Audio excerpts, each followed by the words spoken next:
భారతదేశంలో ఎప్పుడు కూడా అట్టుడికిపోయేటువంటి ప్రాంతం ఏదైనా ఉంది అంటే అది మణిపూర్ ప్రాంతం. నిజంగా మణిపూర్ ప్రాంతం ప్రతిసారి కూడా అల్లర్లకు, హింసలకు కేర్ ఆఫ్ అడ్రస్గా మారిపోయింది మన దేశంలో. కరెక్ట్గా 1.5 సంవత్సరం క్రితం ఇదే పరిస్థితులు మనం చూసాం. అనేక మంది ఆ ప్రాంతాలలో చనిపోవడం, అంతకుమించి భయంకరమైనటువంటి రక్తపాతం జరగడం కూడా మనము చూస్తూ ఉన్నాం. అయితే ఆ సందర్భంలో చాలామంది క్రైస్తవులు, ప్రజాస్వామ్యవేత్తలు కూడా రోడ్ల మీదకి వచ్చి ఇదిగో ఇక్కడ జరుగుతున్నటువంటి అల్లర్లు చాలా భయంకరంగా ఉన్నాయి కాబట్టి వీటిని ఆపాలి అని ప్రభుత్వం మీద నిరసన తెలియజేస్తూ రోడ్ల మీదకి చాలామంది వచ్చారు. కానీ అనేక సందర్భాల్లో కూడా ప్రజలు చేసినటువంటి విన్నపాలు విఫలమైపోయాయి. మణిపూర్లో అల్లర్లు ఆగలేదు. అయితే ఎలక్షన్ సందర్భంలో అన్ని పరిస్థితులు సద్దుమణిగాయి అని అనుకుంటుండగా ఎలక్షన్స్ అయిపోయిన కొన్ని నెలల తర్వాత మరలా ఈ విధమైనటువంటి గొడవలు రావడం చర్చనీయాంశానికి దారితీసింది. అస్సాం, మణిపూర్ సరిహద్దుల్లో ఉన్నటువంటి జిర్రి, బారక్ నదుల్లో ఈ మధ్య ఆ 3 మృతదేహాలు దొరికాయి. ఆ 3 మృతదేహాలు దొరకడం వలన మైతీలందరూ కూడా ఇది కుకీ మిలిటెంట్లు చేసినటువంటి పని అని తెలియజేశారు. మైతీలు తర్వాత వారు చూసినప్పుడు దగ్గర 6 అంటే 3 చిన్నారులు, 3 మహిళలు కనపడకుండా పోవడం వారు గమనించిన తర్వాత ఇదంతా కూడా ఖచ్చితంగా కూడా కుకీ మిలిటెంట్లు చేశారని కుకీల మీద నేరారోపణ చేస్తూ ఉన్నారు. అంత మాత్రమే కాదు కానీ అక్కడ ఉన్నటువంటి స్థానిక ఎమ్మెల్యే వాళ్ళ ఇళ్ల మీద, అక్కడ ఉన్నటువంటి బీజేపీ ఎమ్మెల్యేల ఇళ్ల మీద భయంకరమైనటువంటి దాడులకు దిగినట్లుగా కూడా మనం చూస్తాం.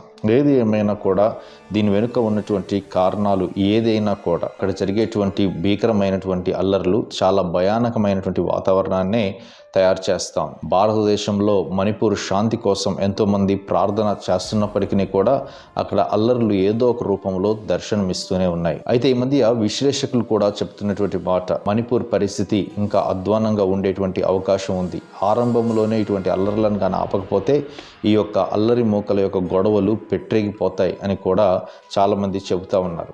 ఏది ఏమైనా కూడా పోలీసులు దీని మీద సీరియస్గానే యాక్షన్ తీసుకొని ఈసారి అవసరమైనటువంటి కేంద్ర బలగాలను కూడా ఆ ప్రాంతంలో ఉంచినట్లుగా మనం చూస్తున్నాం.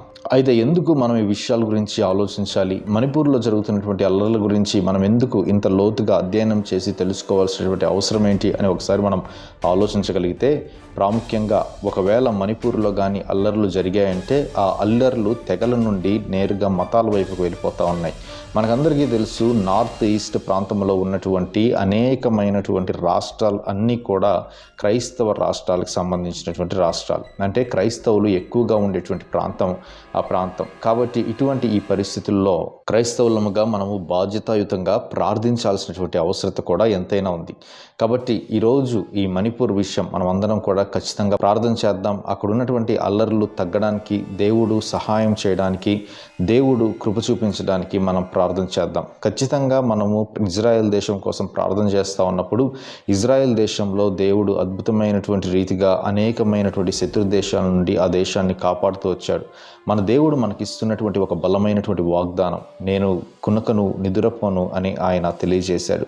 కాబట్టి మన దేవుడు ఎల్లవేళలా సంరక్షించి కాచి కాపాడేటువంటి దేవుడు. కాబట్టి మనమందరము ఈ యొక్క ప్రాంతాల కోసం మనం ప్రార్థించగలిగితే క్రైస్తవులు భారతదేశంలో క్షేమంగా ఉండడానికి, ఈ భయంకరమైనటువంటి మత గొడవల నుండి దేశము బాగుపడడానికి మనమందరం కూడా ప్రభు దగ్గర వేడుకుందాం. Thank you very much.